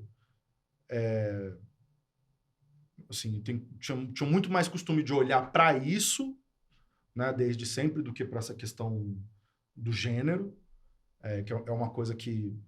É uma demanda que eu estou entendendo melhor agora e tal, nos últimos anos, mas desde sempre, né, porque a gente ouve samba, você está ligado no que a própria letra fala. Então, eu sempre tive muito próximo de pessoas negras, sempre trabalhei muito. E aí, quando chega na charanga, tem um problema que não é só um recorte de classe, mas existe um recorte cultural também, porque essas pessoas estão inseridas num outro contexto, com outras simbologias, com outros... com outras premissas, entendeu? Elas, com outros interesses, que simplesmente não é isso daqui. E aí também, né, a gente fica assim, pô, não tem, a porta está aberta e ainda assim a pessoa não vem. Mas aí você faz o quê? Você ir lá e tirar a pessoa de lá também é uma forma de você tentar colonizar a pessoa. Então, cara, é uma matemática muito delicada, é um negócio muito complexo. Porque tem esse elemento cultural também muito forte. As pessoas estarem interessadas em outras coisas. Eu toquei muito tempo com o Quinteto Branco e Preto aqui em São Paulo, que era um grupo de samba. Fez muita coisa, eles são responsáveis tanto pelo berço do samba de São Mateus, que é um projeto de compositor lá de São Mateus, quanto o Samba da Vela, na Zona Sul. Eles tocaram com a Beth Carvalho, através deles eu fui parar lá na banda da Beth também. E tenho ainda ligação com muita gente do samba e tal. Eu fico chamando o pessoal, pô, vem pra cá. Vem aqui, pô. Aí os caras falam assim, o que é aqueles bagulho de marchinha lá que vocês fazem lá? Um bagulho chato, mano. Vou não, mano. O interesse é outro também, claro, entendeu? Claro. As pessoas estão em outro contexto. Então, é uma matemática... Mas é isso, eu acho que a obrigação é estar atento. Né? Perfeito. Deixa eu segurar o homem um pouquinho aqui. Muito legal a iniciativa também. Só lembrando, pessoal, a gente está gravando esse episódio uma semana depois do nosso episódio anterior. Eu estava com uma sinusite pesada, ela melhorou, mas eu continuo com a sinusite. Mal. As tossidas que vocês estão ouvindo no fundo aí são minhas e eu peço desculpa. Carol, conta um pouquinho do vinho que a gente está tomando, por favor. A gente tá tomando esse Enclosed Wine Hunter Morgon. Dá pra ver aqui a garrafa. E, bom, primeiro que a gente tá tomando um Beaujolais. E aí todo mundo pergunta assim... Novo. A gente tá tomando um Beaujolais que é uma... Não, esse não é um Beaujolais Nouveau, certo? Não. Você vai explicar isso. Exatamente isso. Vocês podem ver que aqui no rótulo não tem nada de Beaujolais. Todo mundo fala, mas Beaujolais, mas cadê? Então, assim, Beaujolais é uma região, uma pequenininha região dentro da Borgonha, e ela é dividida em algumas partes, assim. Metade dela faz o Beaujolais de entrada, metade da região, uma região pequenininha, faz o Beaujolais de entrada, ou Nouveau também, dentro do Beaujolais de entrada tem o Nouveau, que é um vinho que é feito para consumir rápido, de maceração carbônica, então você tem que consumi em 1 ano, mais ou menos, o vinho. Era assim, antigamente, nos cafés de Paris, era muito comum. Lembra o estilo da Pinot Noir, a uva é a Gamay, né? Então, eu lembro um pouco o estilo da Pinot e tal. E daí, por um bom tempo, ele ficou embaixo, o Beaujolais. E ele voltou. De alguns anos para cá, ele voltou a ficar em alta. Então, metade da região de Beaujolais, da pequena região de Beaujolais, que eu não consigo lembrar agora o tamanho exato, mas é bem pequenininho. Metade é o Beaujolais de entrada. A outra metade dela, né, 1/4 no caso, ou um pouquinho mais, é o Beaujolais Villages, que é uma categoria acima do Beaujolais de entrada. Então, o Beaujolais de entrada é aquele que tem um gosto de banana, assim, eu nem curto muito, mas muita gente acha, que legal, Beaujolais, mas é um vinho bem simples. Mas você não gosta de banana? Não, detesto. Banana é bom demais, é uma fruta... Não, por sinal não eu gosta. Que bom, tem um Eu parceiro. ao cheiro da banana. Eu também. Pô, aquele banoffee de banana, bem eu sensacional. tenho sérios problemas com banana. Mas há certas controvérsias com relação ao cheiro de banana no Beaujolais, mas vamos lá. Não, mas tem, é que tipo, o Beaujolais de entrada você normalmente vai sentir, mas é verdade, é meio controverso.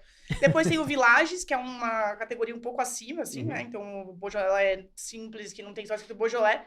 Daí o Villages é um superior, e depois tem os Crus de Beaujolais, que são 10 micro-regiões, que são Crus de Beaujolais, que não aparece o nome Beaujolais, na verdade. Então, eles são vinhos muito superiores, e não tem nada a ver com o Beaujolais de entrada ou com o Villages, né? E cada micro-região tem um nome. Eu até perguntei pro Ronaldo se ele já sabia de cor as 10. Ele, claro que eu sei, mas depois eu descobri que era mentira, que eu não sabia nada.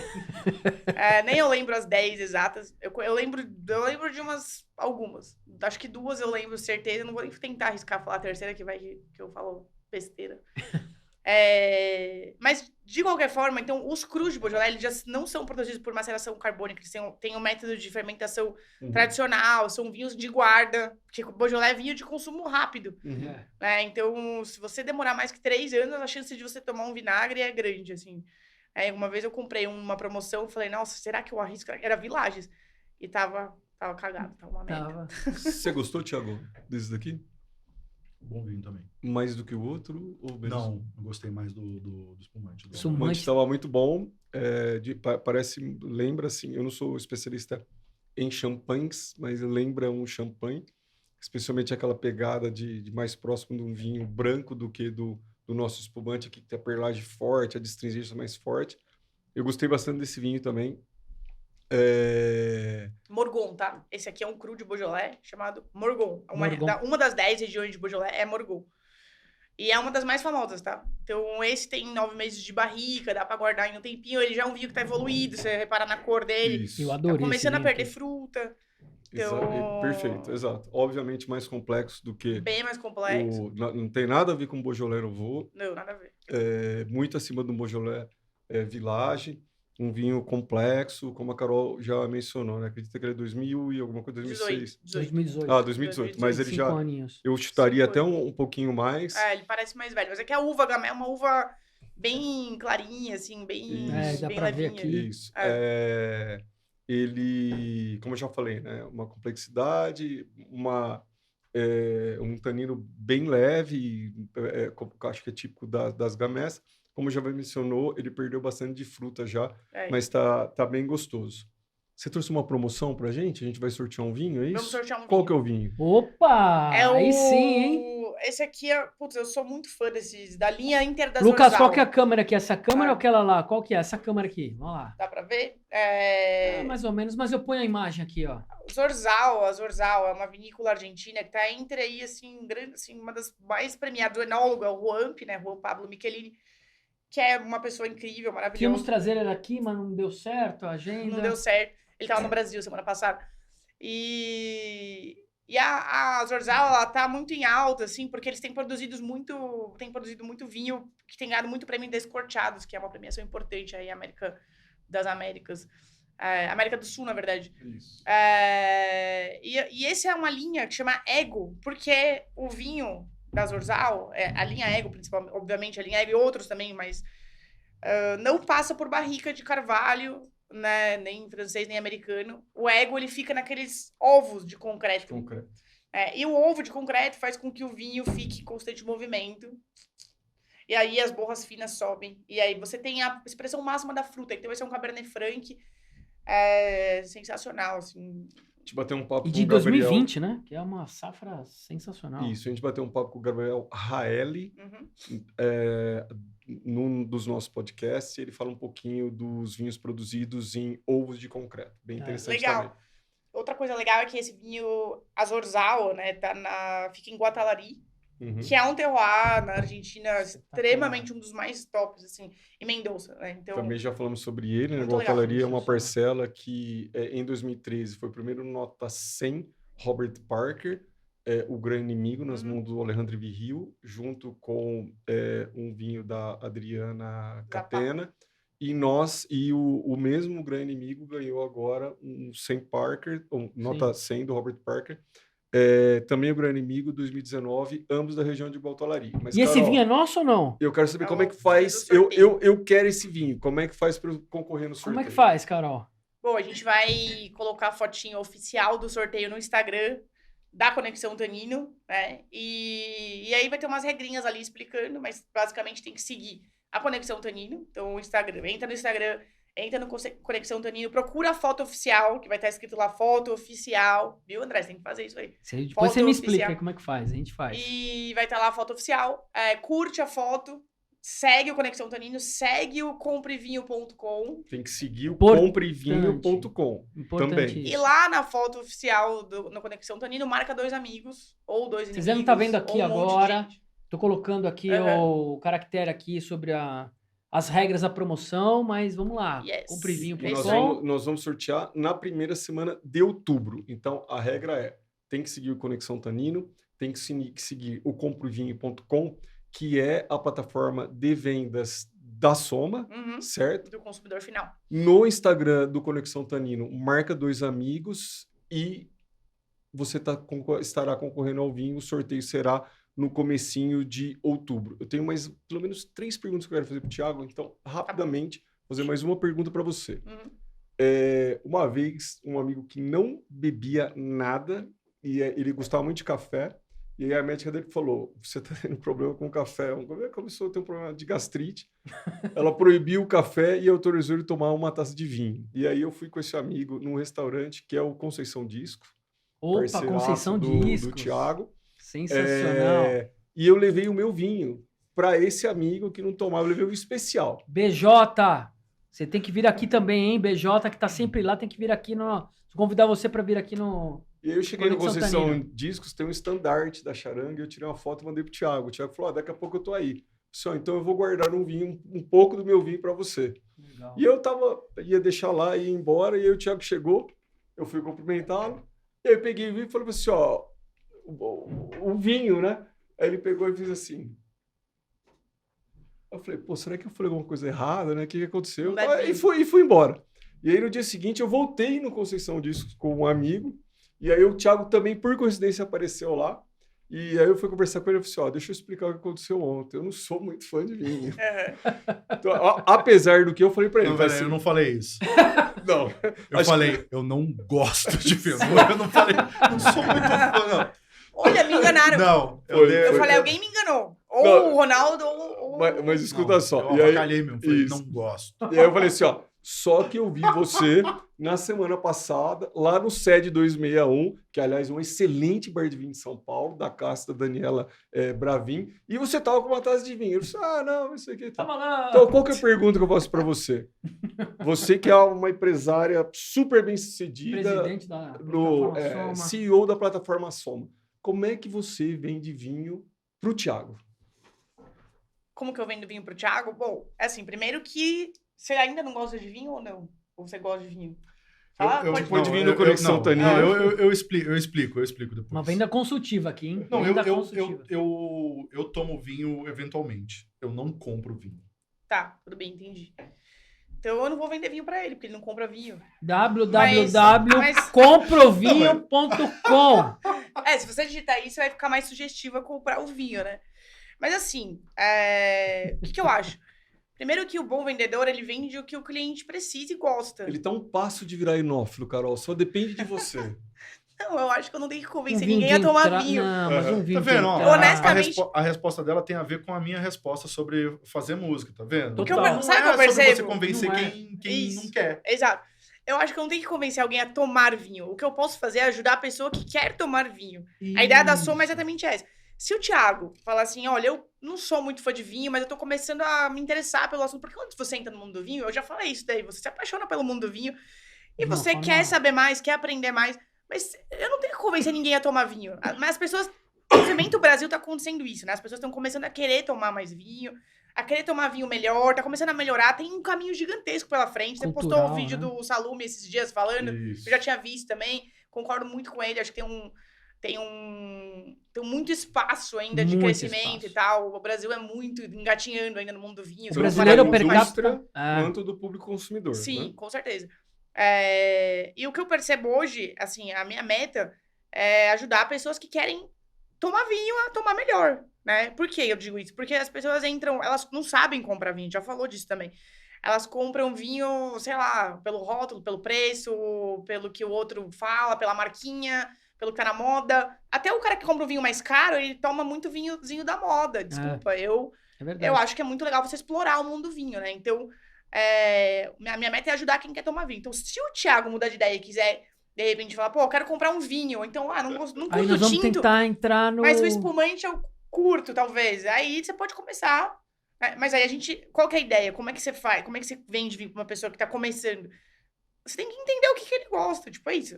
Eu não curto tinto, eu prefiro branco, gosto mais de espumante, prefiro assim, o assado. Tem algum vinho como referência que você já tomou, que você tenha gostado? O que você gosta de comer normalmente? Você vai acompanhar...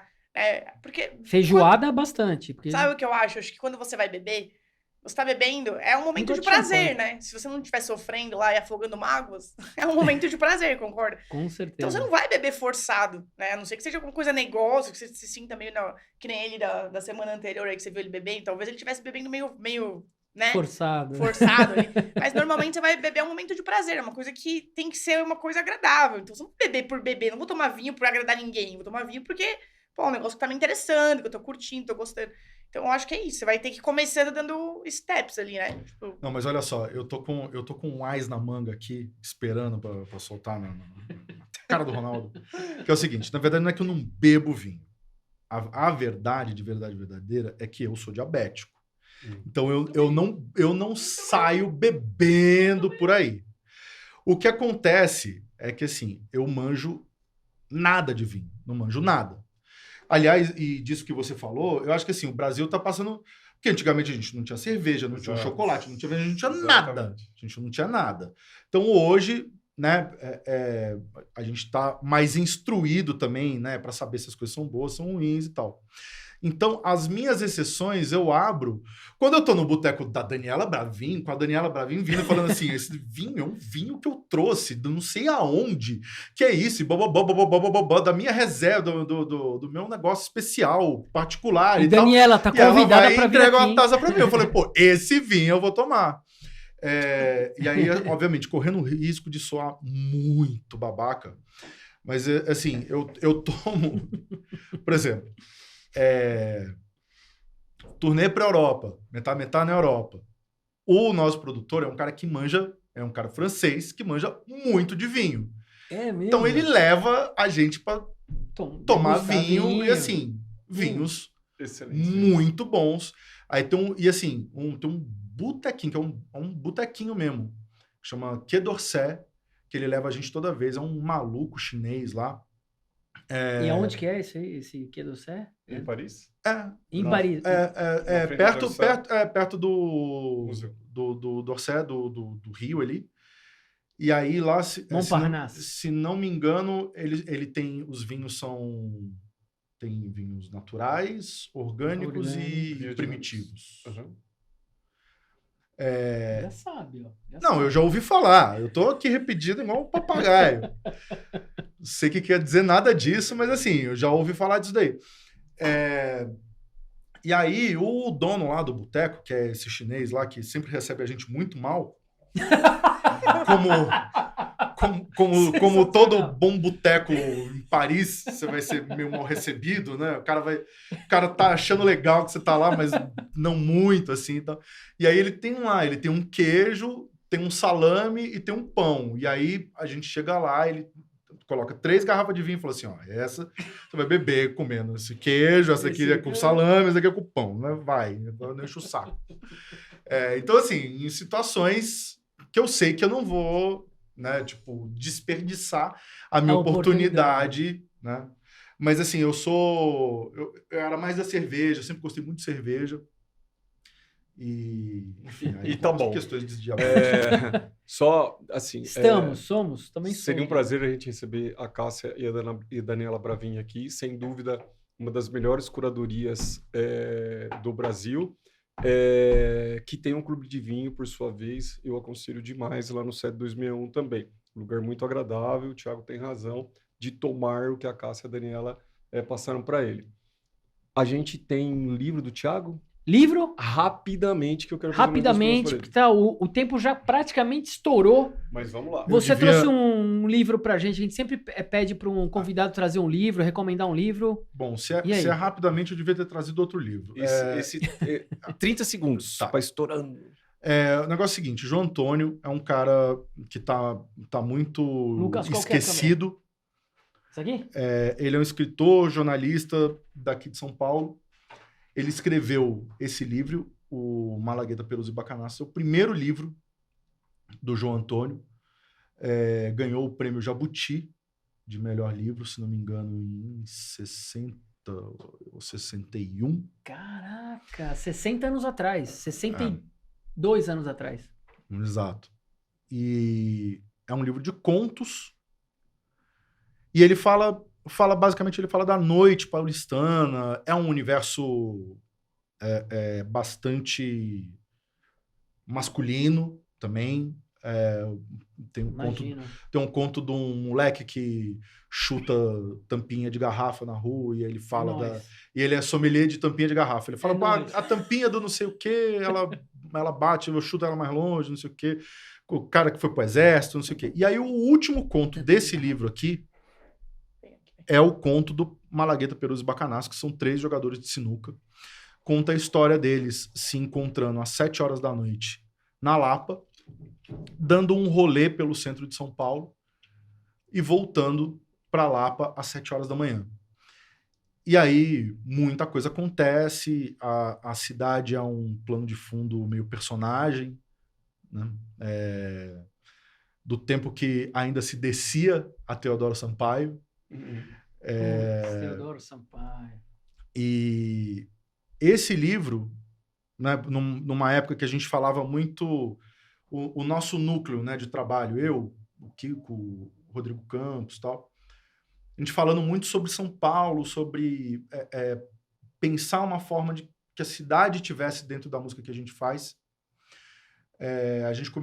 Os dois já tinham lido, eles começaram a falar desse livro para mim e falaram, você precisa ler o Malagueta do João Antônio. E eu li esse livro aqui numa sentada, e desse livro nasceu o meu disco homônimo chamado Malagueta, Perus e Bacanaço, que dizem as más línguas é o meu disco mais legal. Alguns dizem que é o melhor. Eu vou dizer que é o mais legal. Melhor é sacanagem, mas... então é um livro que é bem importante. A literatura é um negócio que me inspira bastante. Eu tenho outros livros, outros discos que foram inspirados em livros, mas esse daqui realmente eu acho que foi o que mais se destacou, virou vinil e tal. E é isso, conta bastante esse aspecto noturno, né? A gente como músico, né, tá sempre presente na noite, assim, o livro falou muito diretamente comigo, assim, as cenas, tudo era muito familiar, a confusão que né, a noite, cachaça... Você vai ter que emprestar esse livro para eu ler, cara, não vai ter jeito, viu? Inclusive, assim, eu tenho algumas cópias desse livro aqui, eu vou te emprestar esse daqui. Toda vez que eu encontro esse livro, eu compro. Eu tenho várias edições. É mesmo? Eu ia pedir a mesma coisa, então vou pegar o André. Dizia-se, né, que livro, CD, disco e mulher, ou homem, não se empresta, né? Carro também. Isso, então tá emprestado. Thiago, vinho combina com carnaval, não vale falar catuaba, que é uma bebida à base de vinho tinto. Então, com exceção da catuaba, vinho combina com carnaval? Combina, pô. Carnaval, qualquer coisa Qualquer coisa combina com carnaval. Então, o que não combina com carnaval? Então, assim, qual que é algo que você aconselha assim, pessoal, isso não se faz quando você está tocando no carnaval, e isso você não se faz quando você está acompanhando um bloco de carnaval. Cara, eu... Já adianto, desculpa te interromper, a primeira bate-papo da oficina da Espetacular Charanga do França, não se toca nada, é um bate-papo com o Thiago, e eu participei, né, eu participo da oficina, como o Thiago já falou, e a primeira recomendação na Espetacular Charanga do França, o assédio é algo intolerável e imperdoável. Então, isso a gente já sabe. Para além do assédio, então, o que não se faz quando você está tocando no carnaval e quando se está acompanhando um bloco de carnaval? Na verdade, verdadeira, assim, a pior coisa que a gente pode tomar no carnaval é a melhor coisa que a gente pode tomar, que é cerveja, né? É um tal de ir no banheiro, é um tal de chegar no meio do bloco, um pessoal com um instrumento para cima, olha o pesado, querendo ir no banheiro e tal. Cara, você sabe, eu às 5 horas de bloco eu faço na pegada do camelo, né? Eu não bebo nem água. Caraca. É uma loucura, cara. Mas peraí, você faz academia, você faz alguma coisa, não é possível. Sim, você pode Marambão. Não é possível, cara. Não, cara, é transe mesmo, foco, religião mesmo, energia, negócio, né, do negócio. E que isso é uma coisa, o Ronaldo já passou por isso. Para todo mundo, sei lá, já passaram mais ou menos umas 300 pessoas na oficina. Porque a oficina também você faz e não é uma coisa, né? Um passeio, né? Você vai uma vez só e depois, né, a galera vem e fica. Todo mundo já ouviu a mesma coisa. Você vai achar que não vai dar certo. Vai dar. Né? E aí eu só peço pro pessoal tentar não enlouquecer muito antes das 11. Quem nunca escutou o Metá, fala uma música para começar a entender. Fala o nome da música. Pô, difícil. Fala uma. Eu vou falar uma, mas eu tenho que justificar. Eu vou falar uma que é o Bainá, que é a música que o Metá fez a gravação original. Tem a gravação da Charanga, que que ela fala do orixá Xangô, que é o meu orixá, e hoje é quarta-feira, hoje é dia de Xangô, então o Bainá. O Metá também, pela longevidade, a gente já tem 15 anos já em atividade. Essa daí. Tem umas versões ao vivo também, depois mais loucona, dá pra ouvir. Tá no Spotify, hein? Eu vou colocar o link aqui do Spotify. Escutem lá, hein? Aí, obviamente, pelos 15 anos já, né, tocando junto, a sonoridade vai mudando. Sim. A gente tem momentos de trio, tem momentos com quinteto, com baixo bateria, sexteto, com baixo bateria e percussão. Então é muito difícil, assim, são sonoridades muito distintas para encontrar uma música que dê conta de tudo isso. Mas aí fica, então, pela efeméride da quarta-feira. Muito bom. Fica aí o Bainá de muito dica. Muito bom. Carol, a nossa responsabilidade aqui é convidar o Thiago para uma degustação lá na Soma, é a primeira coisa. E a segunda, nós vamos fazer um outro evento com o Thiago tocando num evento que a gente vai desenvolver com a Soma e o Conexão Tanino. Legal. A gente gosta... A gente vai converter o Thiago, então, para o mundo vinho. Iremos. De repente eu vou tocar junto com ele. Podemos. Esse dia, com certeza, eu vou beber vinho. Isso. Essa é uma responsabilidade sua, que é uma grande empresária. Nós te admiramos e gostamos muito. Obrigado mais uma vez pela sua presença aqui. Demais. Esperamos que sejam outras. Tiago, mais uma vez aqui. Eu gosto muito de você. Você tem uma atuação enquanto cidadão, vamos dizer assim, que eu gosto bastante, né? O Thiago, brindar todo mundo. Ele entrega... Vamos brindar. O Thiago entrega o dom que ele nasceu para as convicções dele, que eu acho muito legal também. Dom. Exato. E é um músico, como eu já mencionei, disparado, um dos melhores que eu já ouvi tocar. Mais uma vez, brigadíssimo de você ter aceitado o convite e vir bater um papo aqui com a gente. Onde a gente compra os vinhos? Comprevinho.com. Comprevinho.com, tá aqui na E tem descrição embaixador também. pra ajudar, né? Quando entra no Tem comprevinho.com, embaixador. alguém te ajuda a comprar os seus vinhos. Nós vamos deixar o link para você poder comprar esses vinhos e mais de 1000 rótulos de vinhos que tem lá no comprevinho.com. Eu sou o Ronaldo Galo. Eu sou o André Gaiofato. Nós somos o Conexão. Saúde. Saúde.